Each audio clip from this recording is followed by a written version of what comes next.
اعوذ باللہ من الشیطان الرجیم، بسم اللہ الرحمن الرحیم۔ رحمت عالم پر ظلم و ستم۔ کفار مکہ خاندان بنو ہاشم کے انتقام اور لڑائی بھڑک اٹھنے کے خوف سے حضور صلی اللہ علیہ وآلہ وسلم کو قتل تو نہیں کر سکے، لیکن طرح طرح کی تکلیفوں اور ایذا رسانیوں سے آپ صلی اللہ علیہ وآلہ وسلم پر ظلم و ستم کا پہاڑ توڑنے لگے۔ چنانچہ سب سے پہلے تو حضور صلی اللہ علیہ وآلہ وسلم کے کاہن، ساحر، شاعر، مجنوں ہونے کا ہر کوچہ و بازار میں زوردار پروپیگنڈا کرنے لگے۔ آپ صلی اللہ علیہ وآلہ وسلم کے پیچھے شریر لڑکوں کا گول لگا دیا گیا، جو راستوں میں آپ صلی اللہ علیہ وآلہ وسلم پر بھتیاں کستے، گالیاں دیتے اور یہ دیوانہ ہے، یہ دیوانہ ہے کا شور مچا مچا کر آپ صلی اللہ علیہ وآلہ وسلم کے اوپر پتھر پھینکتے۔ کبھی کفار مکہ آپ صلی اللہ علیہ وآلہ وسلم کے راستوں میں کانٹے بچھاتے، کبھی آپ صلی اللہ علیہ وآلہ وسلم کے جسم مبارک پر نجاست ڈال دیتے، کبھی آپ صلی اللہ علیہ وآلہ وسلم کو دھکا دیتے،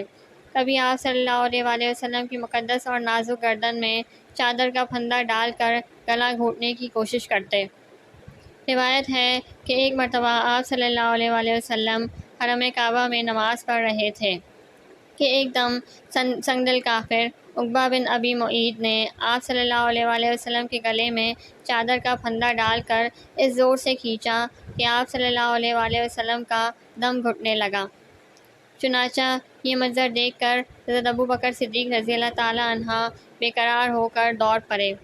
اور عقبہ بن ابی معیط کو دھکا دے کر دفع کیا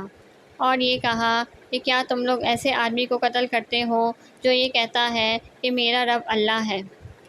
اس دھکم دھکا میں حضرت ابوبکر صدیق رضی اللہ تعالیٰ عنہ نے کفار کو مارا اور کفار کی مار بھی کھائی۔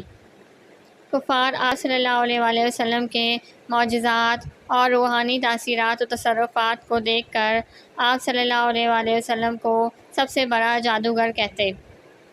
جب آپ صلی اللہ علیہ وآلہ وسلم قرآن مجید کی تلاوت فرماتے تو یہ کفار قرآن اور قرآن کو لانے والے جبریل اور قرآن کو نازل فرمانے والے اللہ تعالیٰ کو اور آپ صلی اللہ علیہ وآلہ وسلم کو گالیاں دیتے اور گلی کوچوں میں پہرا بٹھا دیتے کہ قرآن کی آواز کسی کے کان میں نہ پڑنے پائے، اور تالیاں پیٹ پیٹ کر اور سیٹیاں بجا بجا کر اس قدر شور و گل مچاتے کہ قرآن کی آواز کسی کو سنائی نہیں دیتی تھی۔ حضور صلی اللہ علیہ وآلہ وسلم جب کہیں عام مجمع میں یا کفار کے میلوں میں قرآن پڑھ کر سناتے یا دعوت ایمان کا وعظ فرماتے تو آپ صلی اللہ علیہ وآلہ وسلم کا چچا ابو لہب آپ صلی اللہ علیہ وآلہ وسلم کے پیچھے چلا چلا کر کہتا جاتا تھا کہ اے لوگوں، یہ میرا بھتیجا جھوٹا ہے، یہ دیوانہ ہو گیا ہے، تم لوگ اس کی بات نہ سنو۔ ایک مرتبہ حضور صلی اللہ علیہ وآلہ وسلم کسی بازار میں دعوت اسلام کا وعظ فرمانے کے لیے تشریف لے گئے اور لوگوں کو کلمہ حق کی دعوت دی تو ابو جہل آپ صلی اللہ علیہ وآلہ وسلم پر ڈھول اڑاتا جاتا تھا اور کہتا تھا کہ اے لوگوں، اس کے فریب میں مت آنا، یہ چاہتا ہے کہ تم لوگ لات و عزا کی عبادت چھوڑ دو۔ اسی طرح ایک مرتبہ جب کہ حضور صلی اللہ علیہ وآلہ وسلم حرم کعبہ میں نماز پڑھ رہے تھے، عین حالت نماز میں ابو جہل نے کہا کہ کوئی ہے جو آل فلاں کے ذبح کیے ہوئے اونٹ کی اوجری لا کر سجدے کی حالت میں ان کے کندھوں پر رکھ دے۔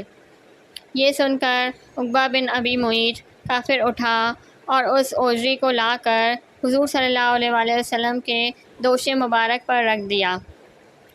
حضور صلی اللہ علیہ وآلہ وسلم سجدے میں تھے، دیر تک اوجری کندھے اور گردن پر پڑی رہی اور کفار ٹھٹا مار مار کر ہنستے رہے اور مارے ہنسی کے ایک دوسرے پر گر گر پڑتے رہے۔ آخر حضرت بی بی فاطمہ رضی اللہ تعالیٰ عنہ جو ان دنوں ابھی کمسن لڑکی تھیں، آئیں اور ان کافروں کو برا بھلا کہتے ہوئے اس اوجری کو آپ صلی اللہ علیہ وآلہ وسلم کے دوش مبارک سے ہٹا دیا۔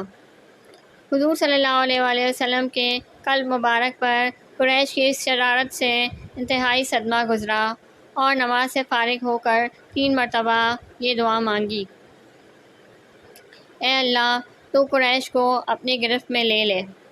اے اللہ، تو ان لوگوں کو اپنی گرفت میں لے لے۔